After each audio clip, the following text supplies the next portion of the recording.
사도행전 묵상일기 149번째.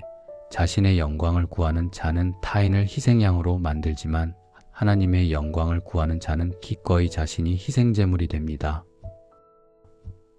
사도행전 12장 18절에서 19절 말씀. 날이 새니 군인들 사이에서는 베드로가 없어진 일로 작지 않은 소동이 일어났다. 헤롯은 사사치 찾아보았으나 베드로를 찾지 못하고 경비병들을 문초한 뒤에 명령을 내려서 그들을 사형에 처하였다. 그런 다음에 헤롯은 유대를 떠나 가이사랴로 내려가서 거기에서 한동안 지냈다. 아멘. 좋은 아침입니다.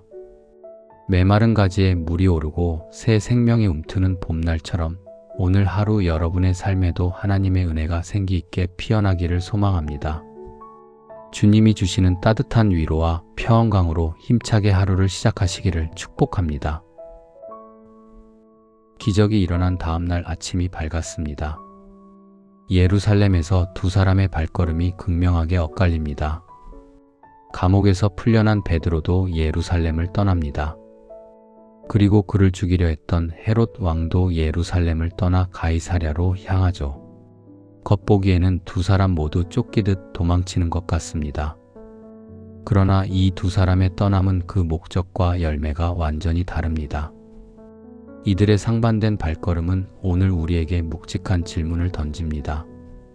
나는 지금 누구를 위해 살고 있는가? 헤롯은 야고보를 죽였습니다. 그리고 베드로마저 처형하여 유대인들의 환심을 사려 했어요. 오직 자신의 인기와 정치적 권력을 공고히 하려는 목적이었습니다. 그러나 하나님의 개입으로 그의 계획은 무산되었죠. 헤롯의 체면은 땅에 떨어졌습니다. 자신의 무능함이 탄로날 위기에 처하자 헤롯은 어떻게 행동합니까? 오늘 본문 19절을 보면 그는 아무 죄도 없는 M1 경비병들을 처형해 버립니다. 자신의 실패를 덮기 위해 힘없는 부하들에게 책임을 뒤집어 씌운 것이죠. 오직 자신을 위해 사는 사람의 특징이 바로 이것입니다. 자신이 살기 위해 끊임없이 남을 희생양으로 삼습니다. 내가 높아지기 위해 기꺼이 남을 짓밟습니다. 내 잘못을 감추려고 남을 쓸모없는 존재로 전락시킵니다. 그리고는 도망치듯 가이사랴로 떠나버리죠. 반면 베드로의 발걸음은 달랐습니다. 그는 감옥에서 나온 뒤 마가의 다락방에 들러 구원의 소식만 전합니다. 그리고 서둘러 다른 곳으로 떠납니다.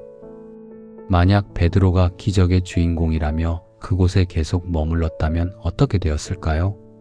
교인들 모두가 탈옥의 공범으로 몰렸을 것입니다.